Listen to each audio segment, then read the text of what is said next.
서기 678년 9월, 당나라의 고종은 다음과 같은 한탄을 했습니다.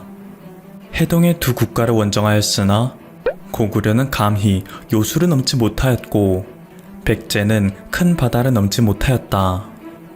해마다 많은 병사를 보냈지만 소모전에 불과했다. 이미 지난 일이라고는 하지만 나는 이를 항상 후회한다. 한반도의 역사를 기준으로 삼국시대, 신라는 당나라의 힘을 빌려 삼국을 통일하였습니다. 그런데 막상 당나라는 이때의 일을 후회하였죠. 왜냐하면 고구려는 동북아 지역에서 매기를 떨쳤음에도 당나라를 크게 위협한 적이 없었고 백제는 바다 건너 당나라에 당도한 적조차 없는데 당나라는 이 나라들을 멸망시키기 위해 국력을 갈아 넣었기 때문이죠. 당나라가 변방의 작은 나라들에 집중하는 동안 서남부에 위치한 어떤 국가는 막강한 국력을 키우고 있었는데요. 티베트 지역에 위치했던 이 국가는 토번이라는 국가로서 티베트 지역 역사상 국력이 가장 강력했던 왕조입니다. 토번은 당나라가 국력을 갈아 넣어 고구려와 백제를 멸망시키는 동안 위세를 점점 키워 결국은 당나라의 군사력을 뛰어넘게 되었죠. 그 결과 당나라는 토번에게 영토마저 일부 빼앗기고 심지어 조공까지 바치는 지경에 이르렀습니다. 당나라의 고종은 이러한 사태를 예견하여 한반도의 정신을 파느라 자국의 멸망을 초래해버릴 자신의 잘못된 판단을 후회하는 발언을 남긴 것입니다. 오늘날 한국과 중국의 상황 역시 이와 크게 다르지 않다고 할 수 있습니다. 사실 과거에 비해서 한국의 국제적 위상이 크게 달라졌다고는 하지만 아무리 그래도 타고난 좁은 땅덩이와 적은 인구수, 여러모로 불리한 지리적인 여건으로 인해 대한민국이 세계를 제패하기에는 불리한 것이 사실입니다. 특히 좌측에는 중국, 우측에는 일본, 상단에는 러시아라는 세계에서 내로라는 최강대국들이 있기 때문에 한국은 군사력 기준 전교 6등인데 반에서 4등 이라는 씁쓸한 성적표를 갖고 있습니다. 세계 군사력 2위인 러시아, 3위인 중국, 5위인 일본이 있기 때문이죠. 이 때문에 단군 할아버지가 부동산 사기를 당했다는 등 타고난 지정학적 여건에 한탄하는 네티즌들의 한숨도 나오는 것입니다. 하지만 그럼에도 한국이 이에 기죽지 않고 매년 국방력에 막대한 예산을 투입하는 이유가 있습니다. 중국이든 일본이든 러시아든 전쟁이 벌어진다면 이길 수는 없더라도 그 나라가 휘청일 정도로 무너뜨릴 자신은 있다. 즉 동기여전의 정신을 발휘하겠다는 것인데요. 우리의 국방력이 이렇게 비약적으로 상승하고 있으니 주변국들에게 끊임없이 경고하는 것입니다. 조용히 살고 싶으니 건드리지 말라는 것이죠. 하지만 인간의 욕심은 끝이 없고 똑같은 실수를 계속 반복한다고 했던가요? 중국은 세계 최빈곤국으로 전락했던 가까운 과거를 잊고 잠깐 국력이 상승한 지금에 의기양양해하며 또다시 한반도에 끊임없는 시비를 걸어오고 있습니다. 얼마 전에 밝혀진 충격적인 사실이 있죠. 우리 서해 영해 끝단에는 경렬비올도라는 섬이 있습니다. 중국과의 영해를 구분하는 하나의 기점이 되는 이 섬은 어족자원, 광물, 문화관광, 생태자원이 풍부한 것뿐만 아니라 우리나라의 제공권과도 직결된 섬이기 때문에 대한민국의 해양 주권 차원에서 매우 중요한 섬인데요. 중국이 2012년 이후로부터 현재까지 2차례에 걸쳐 조선 쪽을 이용하여 이 섬을 매입하려 했던 정황이 파악되었습니다. 이 섬이 개인 소유의 사유지이기 때문에 그로부터 섬을 매입하여 중국의 땅으로 만들려 했던 것이죠. 섬의 주인이 이 제안을 거절했으니 망정이지 하마터면 우리의 핵심 땅을 빼앗길 뻔했던 아찔한 사건입니다. 또한 최근에는 중국에서 생긴 한 금지어가 네티즌들의 주목을 끌고 있는데요. 그 금지어는 바로 BTS입니다. 지난 16일 홍콩 사우스 차이나 모닝포스트에 올라온 기사에 따르면 중국 스촨대와 미국 피츠버그대가 중국 스촨에 공동 설립한 스촨대 피츠버그 인스티튜트의 정아름 교수는 K-팝의 소프트 파워에 대한 강의를 할 예정이었다고 합니다. 그런데 강의 계획서를 제출하고 난 뒤 학교로부터 돌아왔던 답변이 황당했다고 하는데요. BTS와 관련된 부분을 전부 삭제하라. 이러한 답변을 들은 정아름 교수는 분노했습니다. 나는 자기 검열을 하지 않는다며 아예 강의 자체를 거부하겠다 나섰죠. 이 사건이 화제가 되며 현재 중국에서는 BTS가 언급되는 모든 활동이 검열되고 있다는 소식이 도는 것입니다.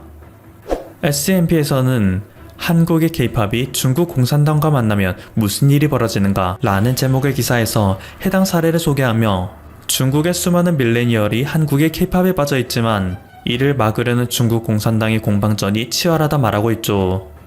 익명을 요구한 중국의 네티즌들 역시 일개 아이돌을 상대로 자칭 대국이라는 국가가 진심을 다해 맞서 싸우고 있으니 꼴이 참 우습다는 평가를 내렸는데요. 자신들이 먼저 가만히 있던 BTS에게 시비를 걸어놓고선 전 세계인으로부터 질타를 받자 뒤끝을 부리는 모습이기 때문입니다. 그러면서 중국 공산당 당국에서는 현재 중국에서 벌어지고 있는 BTS 관련 현상들은 정부와는 일절 관계가 없다라며 눈 가리고 아웅식이죠. 최근 중국이 세계 각국에 입국할 때마다 보이는 작태는 해당 국가들의 부활을 치밀어 오르게 만들고 있습니다. 그들이 입국할 때 입고 오는 복장 때문인데요. 중국은 자신이 코로나 발원지라는 생각도 안 하고 마치 다른 나라가 바이러스에 오염된 더러운 국가인 것처럼 방역복으로 몸을 꽁꽁 싸맨 채 들어옵니다. 적반하장의 끝판왕이라고 할 수 있죠. 그리고 이러한 중국의 태도와 끊임없이 한국에게 걸어오는 시비로 인해 이를 참지 못한 한국의 한 트위터 유저는 중국인이 박쥐고기를 먹는 사진을 게시하며 현재 전 세계를 혼란에 빠뜨린 코로나의 발원지는 중국이라는 팩트 폭격을 날렸는데요. 이때 갑자기 나타난 중국인 한 명이 행한 뻘짓이 네티즌들에게 사이다를 먹여주고 있습니다. 이 중국인 네티즌은 박쥐고기를 먹는 사진에 이 사진은 중국인이 아니라 대만인이다 라는 답글을 남겼죠. 하지만 곧이어 다른 중국 네티즌이 대만은 중국이 아니야? 라는 댓글을 달게 되면서 이 사태를 지켜보던 다른 네티즌들은 팝콘을 튀기기 시작했습니다. 최초 박쥐고기 사진을 올렸던 한국인은 여기 대만이 중국과 다른 나라라고 주장하며 대만의 독립과 민주화를 옹호하는 중국인이 있습니다. 이는 공산당에 대한 반역이 분명합니다. 우리 함께 공안경찰에 신고합시다 라며 장작을 넣었고 다른 네티즌들도 합심하여 이 트윗을 퍼뜨리기 시작하자 결국 해당 중국인은 트위터 계정을 삭제하며 도주했죠. 또 다른 사례도 있습니다.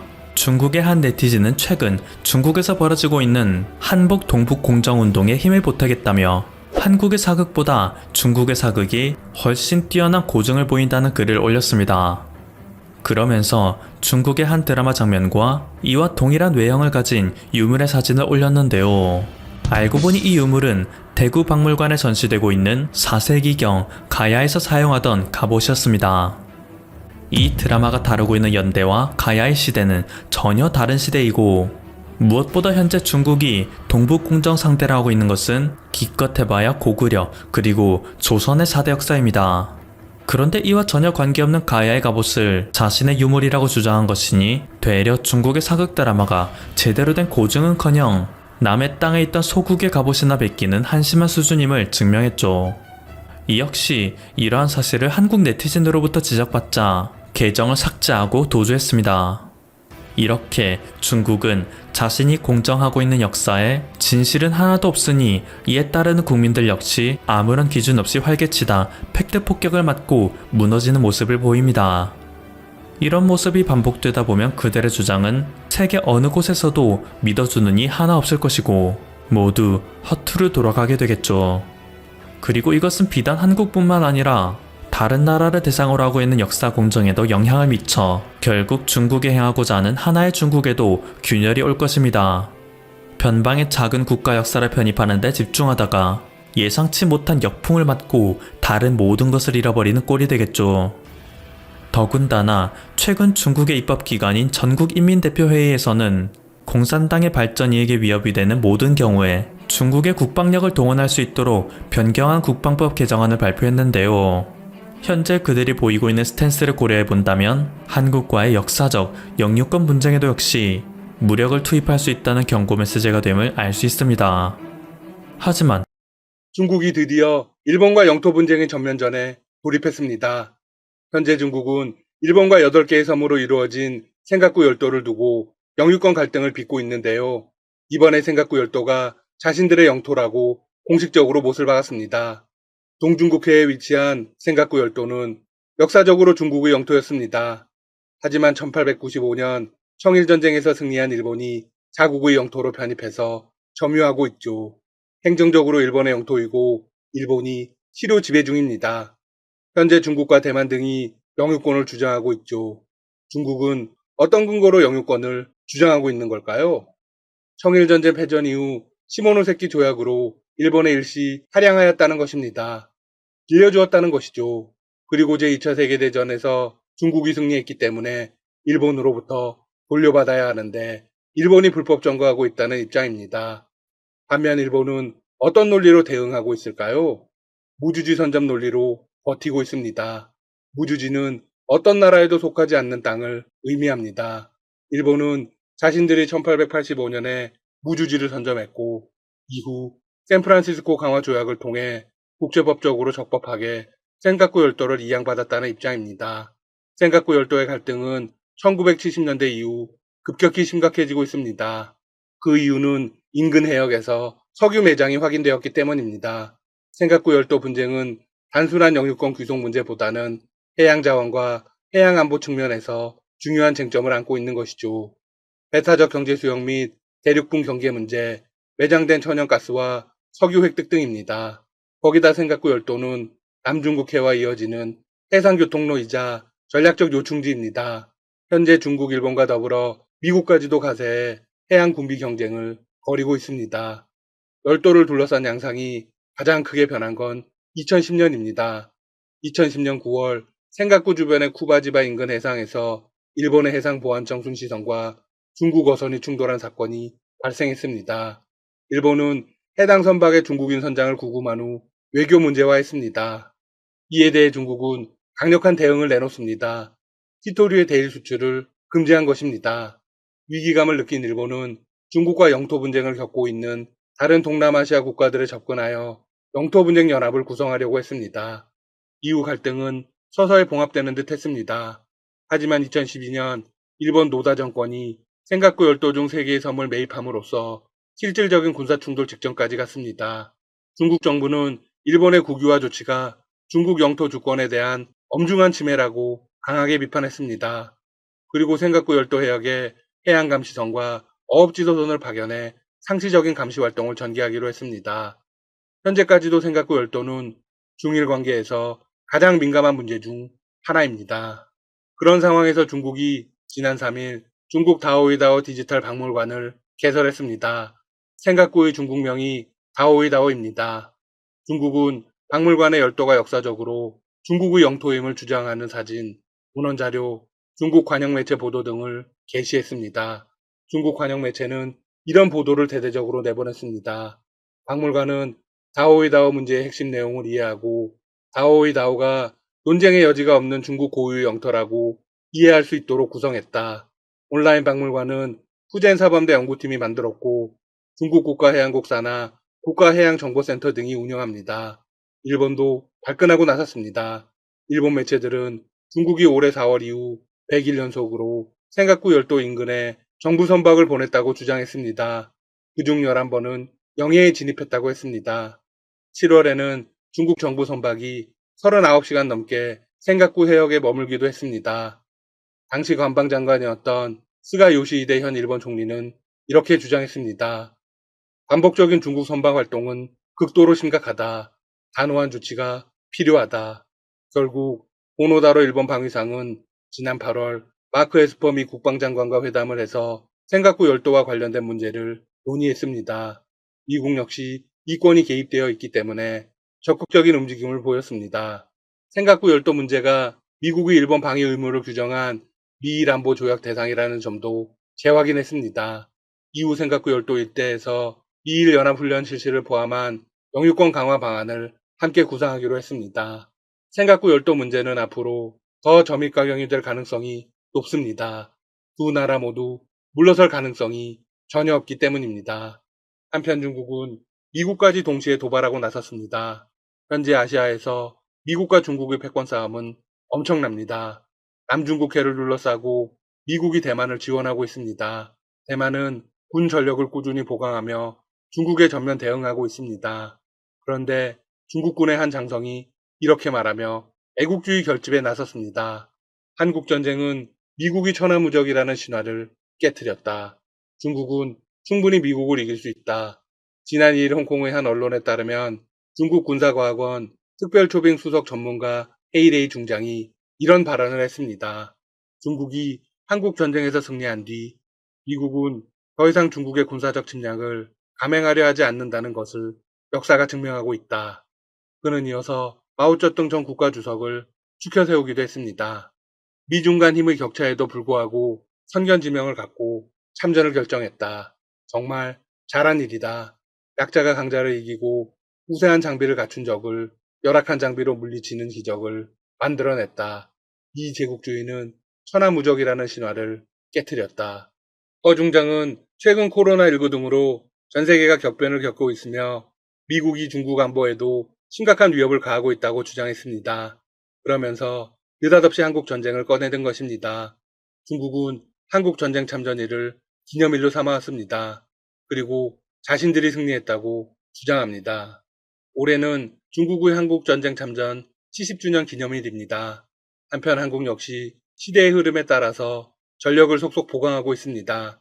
항공모함 도입 계획도 공식화하며 해상 전력을 높이는 데 몰두하고 있습니다.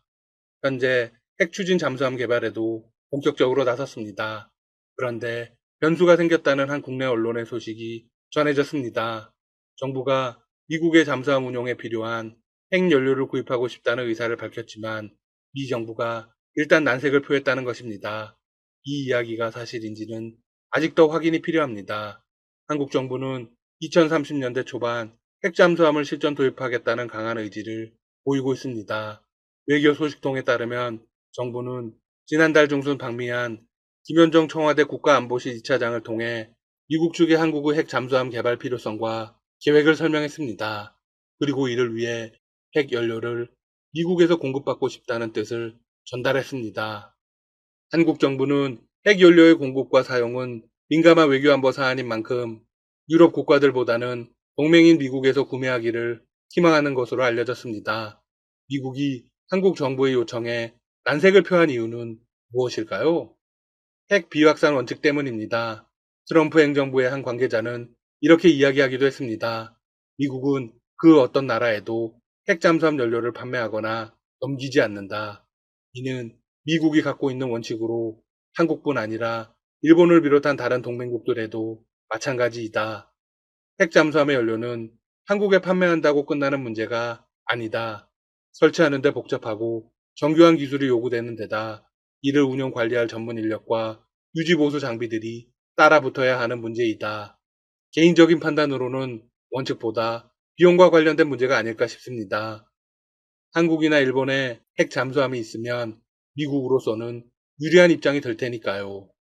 또한 미국은 자신들의 이익에 따라서 언제든 원칙을 어겨왔습니다.